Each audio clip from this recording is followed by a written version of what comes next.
Sunlight poured across the marble floors of the Reynolds estate, a golden glow stretching over the manicured gardens and private chapel, as if the whole property were on display for a glossy magazine.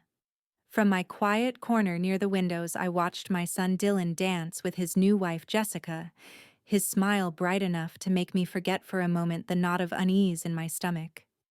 For 8 months, I had only seen Jessica twice. Both times she had asked pointed questions about my modest lifestyle, how I managed on a widow's pension, whether I would need help with expenses as I aged. I had smiled politely and kept my answers vague. Privacy had been my shield for 15 years. Privacy and a carefully crafted image, a woman in her early 60s living comfortably, but unremarkably, on her late husband's insurance payout. My navy blue dress was simple, my grandmother's pearl necklace understated. Nothing flashy, nothing that invited scrutiny. I had learned long ago that the best way to be invisible was to look exactly like what people expected to see. Jessica's family had spared no expense for the wedding. Ice sculptures glistened under crystal chandeliers, a 12-piece orchestra played in the corner, and the floral arrangements could have opened a boutique on their own. Her father, Robert Reynolds, was a man accustomed to power, while her mother, Paula, radiated the cool appraisal of an old-money socialite. As Jessica approached our table with her parents, I braced myself for another polite but pointed interaction. "Mom, Dad," she said, her sweet tone almost sugary, "I want you to meet Dylan's mother." Robert's eyes locked on mine, and I saw recognition flash like lightning. "Emily Turner," he murmured. "Wait, aren't you the mysterious investor who bought my company?" His words sliced through the noise like a blade through silk. Jessica's smug expression faltered. Paula's jeweled hand rose to her neck as though to steady herself. Only Dylan, still dancing across the floor, remained oblivious. I managed a faint smile. "I'm afraid you're mistaken," I said quietly. But we both knew he wasn't. He had seen me once before, 3 years ago, sitting silently at the boardroom table while my lawyers negotiated the acquisition of Reynolds Holdings. Back then, he hadn't even spoken directly to me, assuming I was someone's wife brought along for appearances. Most people don't know what real wealth looks like. They expect diamonds and sports cars, not a middle-aged widow with a reliable sedan. That's exactly what Thomas and I had counted on. My late husband's invention, a small power management system for cell phone batteries, had been our ticket out of ordinary life. We sold the patent in 2012 for $25 million, enough to retire comfortably, or so we thought. But Thomas had a gift for spotting undervalued opportunities. We invested methodically, first in conservative stocks, then in real estate and tech startups. By the time he died in 2020, our portfolio was worth more than $700 million. I had kept growing it quietly. 2 years later, I had acquired Reynolds Holdings through a shell company, not out of revenge, but because it was a solid business mismanaged by Robert's reckless expansion. Ironically, while Jessica had been sizing me up as a potential burden, her father's income and prestige were being propped up by my decisions. I slipped out of the reception early, claiming fatigue. But that night, lying awake in my apartment, I replayed Robert's expression again and again. 15 years of invisibility had crumbled in one afternoon. At 7:20 a.m., Dylan was pacing my living room, his voice sharp with confusion. "Mom, Robert Reynolds pulled me aside after you left. He asked me all these questions about Dad's patents, about your investments. He seemed to think you're some kind of major investor." "What's going on?" I sipped bitter coffee, trying to steady myself. Dylan had built his life on the belief that we were comfortable but ordinary. He had worked 60-hour weeks to buy his house, proud of every promotion. How could I explain that while he saved for a down payment, I was managing a portfolio larger than some country's GDP?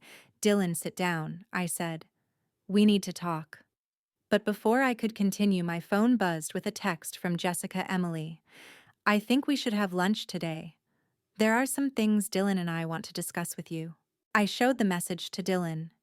His face shifted from confusion to concern. "What do you think she wants?" he asked. I had a very good idea. Jessica Reynolds was not the type to leave loose ends, especially when money was involved. That afternoon, we walked into the city's most expensive restaurant to find Jessica already waiting at a corner table. Her blonde hair flawless, $1,000 Bordeaux, breathing in a crystal decanter. Emily Dillon. "Thank you for coming," she said brightly, but her eyes were calculating. She spoke of family, of planning, of being on the same side. Yet as she spoke, I sensed something far more deliberate. Jessica was building a case connecting dots her father had handed her, and she was about to test how far my facade would hold. Jessica's voice was sugar and steel as she poured the Bordeaux into 3 glasses. "I ordered something special to celebrate our new family," she said, as though this were a casual brunch rather than a high-stakes negotiation. Her green eyes flicked over my simple black dress, her smile flawless. "Last night I had a long chat with Daddy about corporate acquisitions and anonymous investors. It's fascinating how discreet some people can be when they're moving very large sums of money." I swirled the wine, gently waiting. Jessica was the type who wanted to play chess but couldn't resist narrating each move. She leaned in, lowering her voice to a conspiratorial tone. "Dad remembers the woman at the acquisition meeting. Elegant, quiet, letting her lawyers handle everything but, with the presence of someone used to making decisions. He said she reminded him of you." She tapped her phone, sliding it across the table. A grainy photo appeared, a news article from 3 years ago with a small image of me half hidden between lawyers. "The quality isn't great," she said lightly. "But the posture, the height, it's uncanny." Dylan's fingers tightened around his glass as he stared at the photo, then at me. "Mom." I took a slow sip, keeping my voice calm. "What a curious coincidence." Jessica's smile sharpened. "Coincidences happen all the time. Like my father's financial troubles ending just as someone paid nearly $700 million for his company. Or that investor disappearing as soon as the acquisition closed. It's almost as if she preferred to stay anonymous." Dylan set his glass down with a tremor. "Mom, tell me you're not who she thinks you are." I met my son's eyes, the same brown eyes his father once had, and felt the weight of 15 years of well-meant deception. "Dylan," I said softly, "there are things about your father's patents and our investments that I never told you." Jessica sat back triumphant as if she had already won. But I knew better. She might have done her homework, but she had no idea what she was stepping into. 3 days later, I was in James Sullivan's downtown office watching my financial advisor scroll through the files I'd requested. "Emily," he said, pushing his glasses up, "this is an unusual request. Why the sudden interest in your daughter-in-law's family finances?" I told him everything: the wedding, Robert's recognition, Jessica's questions, the photo at lunch. I needed to know exactly what I was up against. James raised an eyebrow.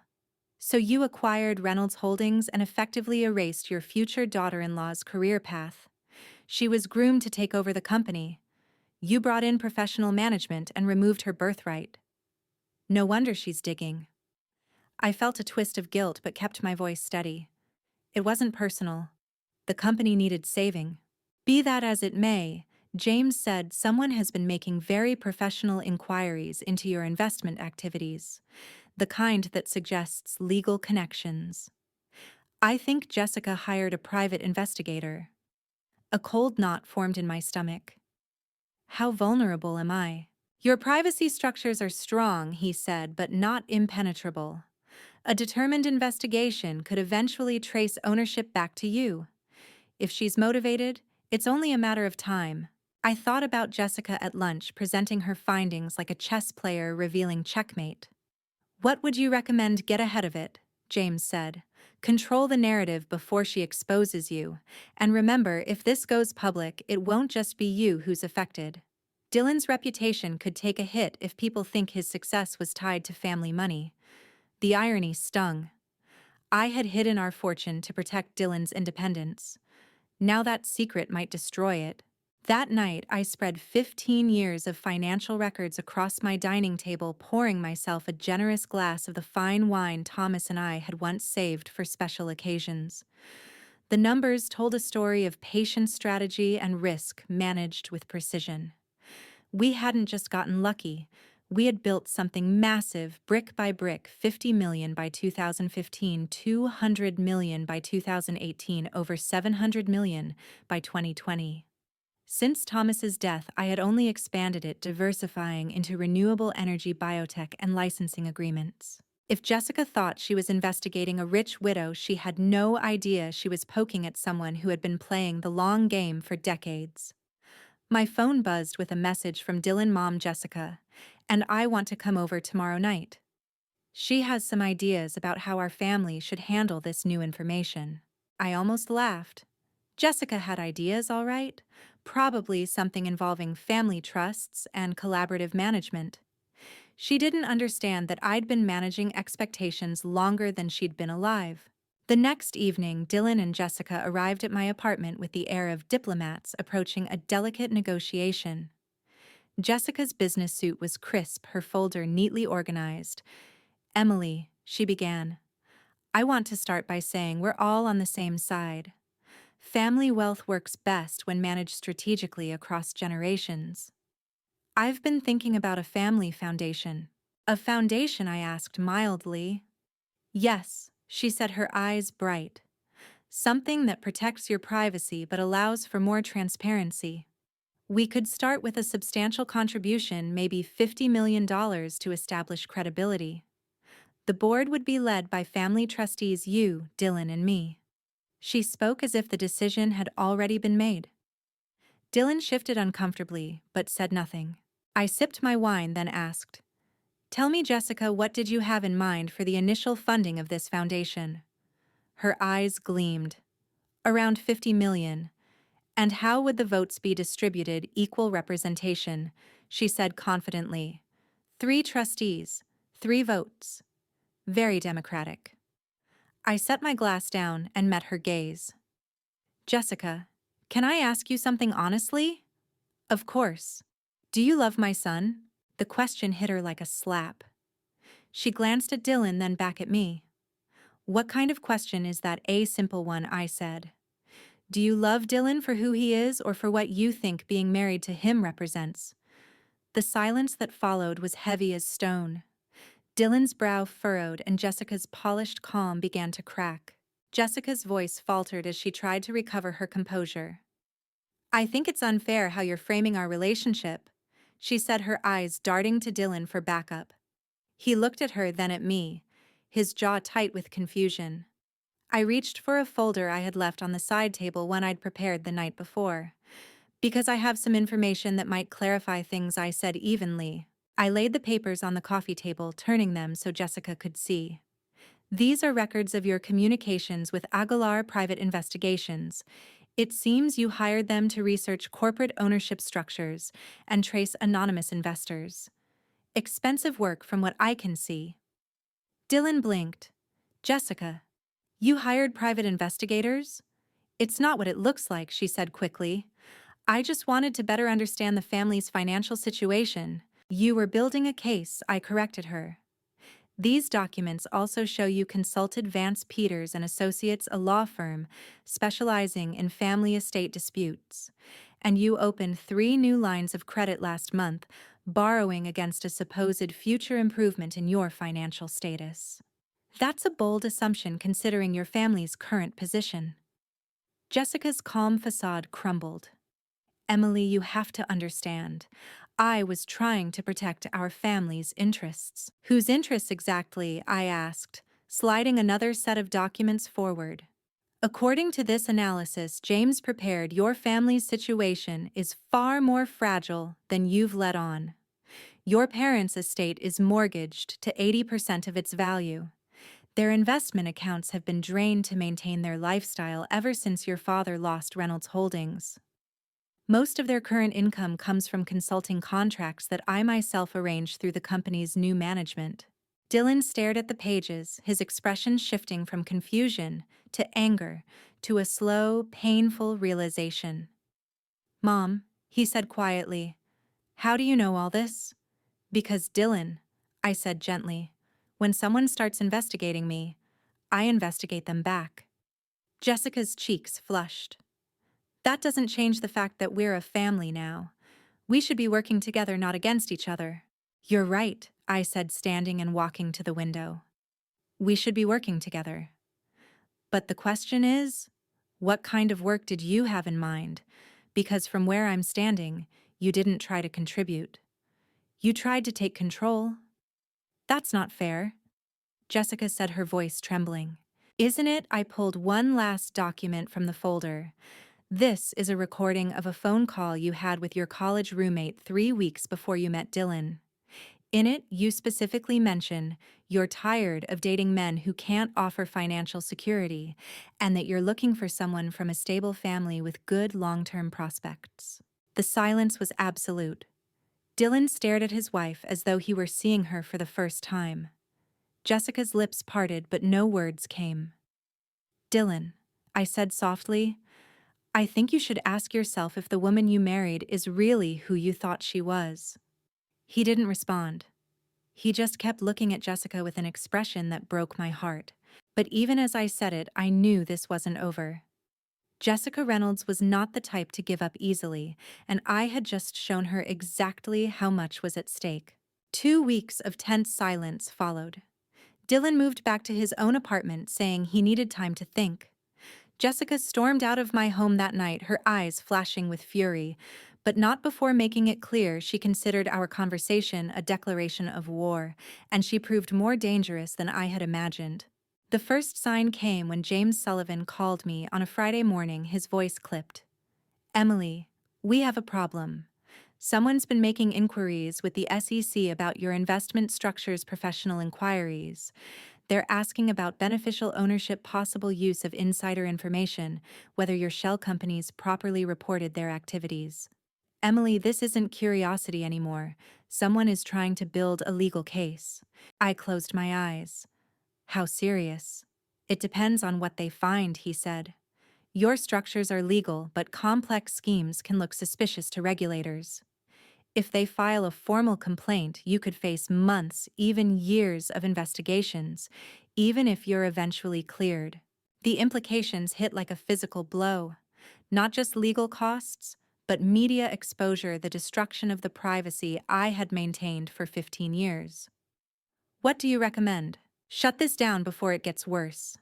Whatever family conflict is driving this needs to be resolved quickly. Regulatory scrutiny has a way of expanding. I hung up, my mind racing. Jessica had escalated from private investigation to full-on legal war, hoping to force me into a settlement. It was a smart, if morally bankrupt, strategy. My phone rang again. It was Dylan. Mom, we need to talk. Something happened. An hour later, he arrived at my apartment looking gaunt and older than his 32 years. Jessica filed for legal separation, he said bluntly. Her lawyer says she's concerned about potential financial liabilities from undisclosed family assets. I almost admired her thoroughness. By filing for separation, she was legally protecting herself while setting the stage for a divorce negotiation. I'm sorry, Dylan. Are you really? He asked, his voice cracking. Because it feels like you orchestrated this, like you wanted my marriage to fall apart just to prove a point. The accusation cut deeper than I expected. Dylan, I never wanted your marriage to fail. I wanted you to understand who you married before it was too late. By destroying her family's financial stability and investigating her like a criminal, he shot back. Mom, I don't even know who you are anymore. I swallowed hard. I'm the same person who taught you honesty and hard work. The same one who wanted you to succeed on your own merits, not because of family money. And look how that turned out, he said bitterly. My wife is leaving me, her family's finances are in ruins, and my mother is some kind of business tycoon who's been lying to me for 15 years. I wanted to reach out to comfort him like when he was a little boy, but the distance between us felt miles wide. Dylan, I said, there's something else you need to know. Jessica has filed complaints with federal authorities about my investments. She's trying to force me into a public legal battle. He stared at me. What does that mean? It means this isn't over. It's just beginning. And I need you to decide if you're going to stand with me or let her destroy everything I built to protect our family. The meeting was held in James Sullivan's boardroom on a gray Monday morning. Floor-to-ceiling windows looked out over the city, but inside, the air was thick with tension. Around the polished oak table sat Jessica, her lawyer, Mark Vance, her parents, Robert and Paula Reynolds, Dylan James, and me. Jessica's expression was cool, composed, and faintly triumphant, as if she had finally pulled me into a spotlight I'd spent years avoiding. Let's be clear why we're here. Vance began smoothing his expensive suit. My client has discovered that Mrs. Turner has been concealing considerable assets while allowing her son's wife's family to suffer financial hardship. This suggests a deliberate pattern of deception warranting investigation. James, seated calmly beside me, folded his hands. Mr. Vance, Mrs. Turner's financial activities are perfectly legal. Your client's recent complaints to the authorities appear motivated by personal animosity rather than legitimate concerns. Jessica leaned forward, her green eyes gleaming. This isn't about animosity. It's about family responsibility and transparency. Emily has been manipulating people's lives while pretending to be someone she's not. I have never manipulated anyone, I said quietly. I invested in failing companies and made them thrive. I kept my life private because I prefer discretion. Neither is illegal or immoral. You bought my father's company and let him believe he'd failed as a businessman, she shot back. Your father did fail as a businessman, I replied evenly.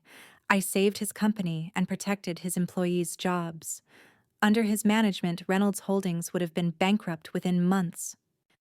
Robert, who had been silent, cleared his throat.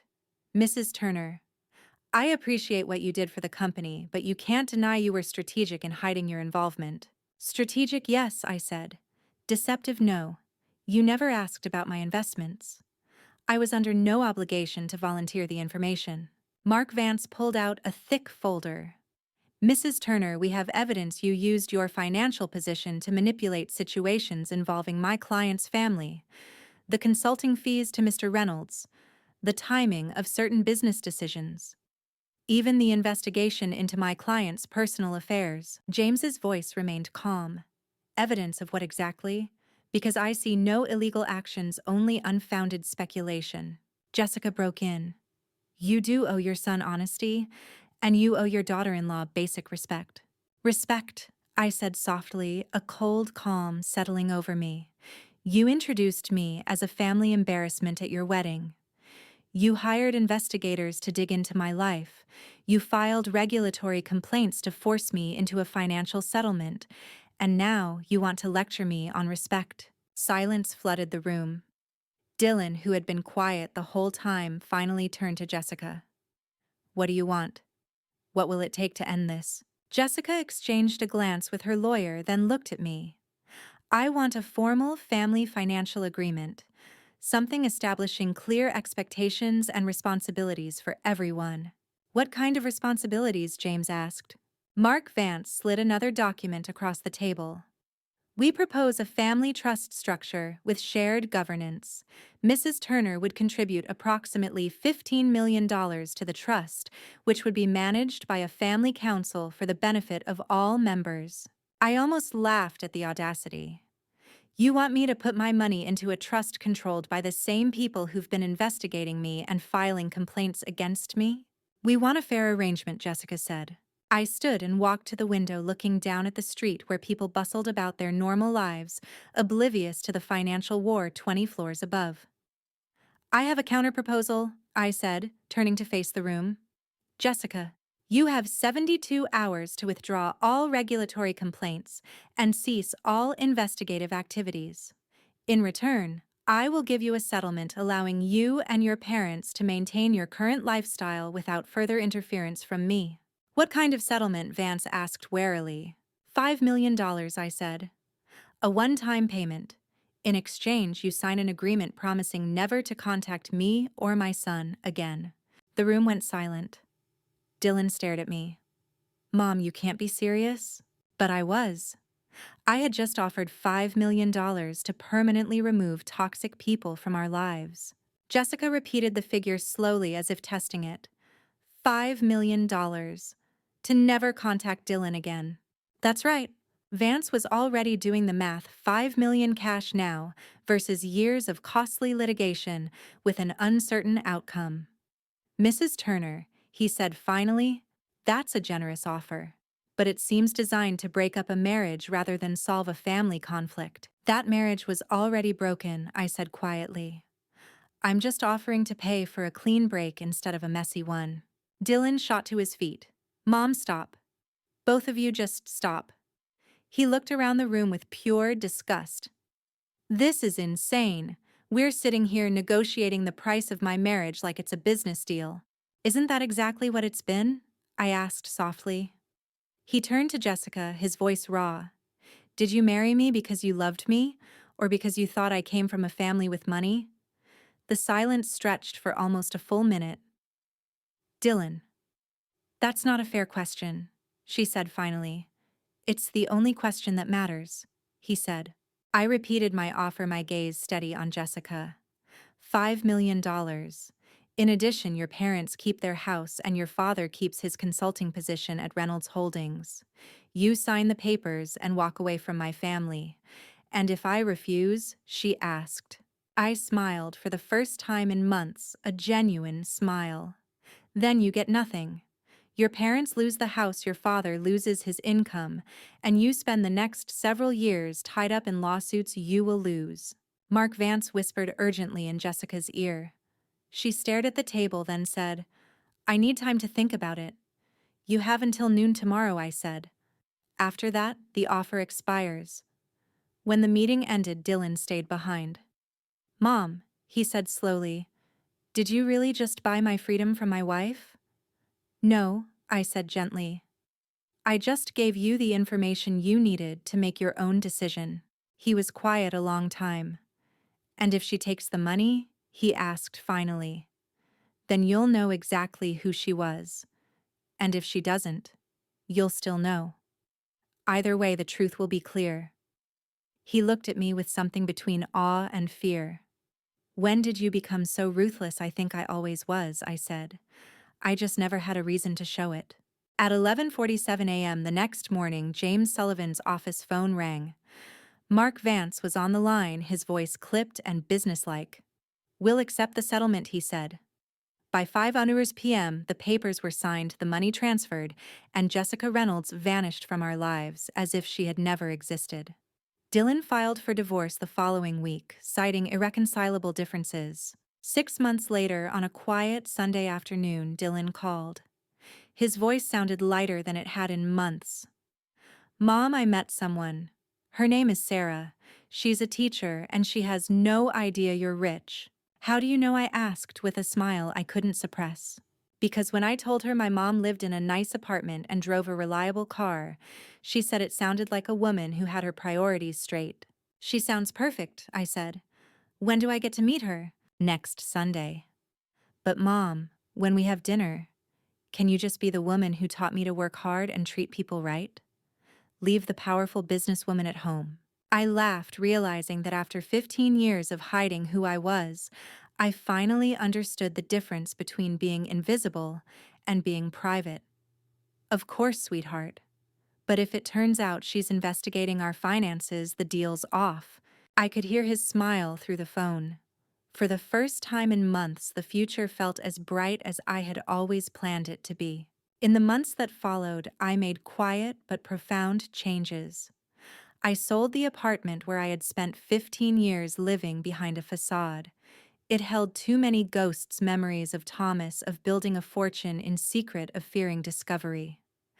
I moved to Santa Fe, a place that had always fascinated me with its blend of art history and desert light. There, no one knew me as the millionaire widow or the difficult mother-in-law. I was just Emily, a woman in a blue shawl who walked the farmer's market at 8:00 a.m. and stayed afterward to help hand out bags of groceries to families in need. I also started something I had dreamed about for years, a small, quiet, cultural foundation named the Thomas Fund. No press releases, no gold plaques with my name. We supported young engineers from Austin and Chicago who dreamed of patenting their ideas, but lacked the resources. Seeing kids from humble backgrounds present their prototypes at international fairs gave me a satisfaction no dividend ever could. Over time, the rumors about my fortune faded. In Santa Fe, people saw me as the lady who came to the morning service, the neighbor who took pottery classes, the friend who dropped by with fresh bread. I liked that simplicity, that chosen invisibility. My relationship with Dylan took time to heal, but we got there. There were awkward dinners and painful silences, but when I met Sarah, I knew it had all been worth it. She hugged me like she'd known me forever, and said nothing about bank accounts or companies. She just smiled and said, "Now I see where Dylan gets his way of listening without judgment." That Christmas, for the first time in years, my table was filled with genuine laughter. No champagne glasses hiding social comparisons, just cookies, hot cocoa, and off-key carols. That night, as I sat by the tree's glow, I thought of Thomas. How much he would have enjoyed seeing our family free of masks. I won't lie, there are still moments when the shadow of Jessica crosses my mind. With $5 million, she'll no doubt reinvent herself somewhere else, perhaps with another target. But that's not my problem anymore. I learned that I can't save everyone, and I don't have to carry those who only see me as a walking ATM. Now my days are simple. Pottery classes, brunch with my neighbors, occasional trips to support community projects. I don't need bodyguards or armored cars. I need peace. And you can't buy that with millions. The funny thing is, when I stopped hiding who I was, I also stopped being afraid. I'm no longer scared of someone discovering my fortune because I understand that the numbers in a bank account don't define my worth. What defines me is how I use those resources to transform even a small part of the world. A few months ago, a young student who received a scholarship from the Thomas Fund approached me with tears in his eyes. "Mrs. Emily," he said, "thank you. If it wasn't for you, I'd still be loading boxes in a warehouse. Now I'm in Pittsburgh finishing my engineering degree." That gratitude was the real end of all the drama with the Reynolds family. Today I look back and smile. Yes, I was invisible for 15 years, but invisibility can be a strategy, not a sentence. And the most elegant revenge isn't destroying the person who tried to humiliate you, it's thriving in their absence. Here I am in my 60s, living in a town that smells of fresh bread and bougainvillea, surrounded by people who measure me not by my money, but by my presence. I finally understood that life wasn't asking me to be perfect, just to be authentic. And if anyone ever introduces me as the family embarrassment again, I'll have my answer ready. The real embarrassment is wasting a life, trying to impress others when you could be spending it leaving a mark that actually matters.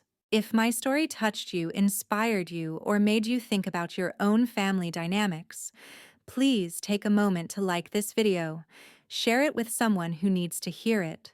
Subscribe for more stories like this, and leave a comment below. I truly want to know, if you were in my place, would you have stayed silent to keep the peace, or confronted everything to reclaim your voice? Your perspective could light the way for someone else. Thank you for staying with me until the end.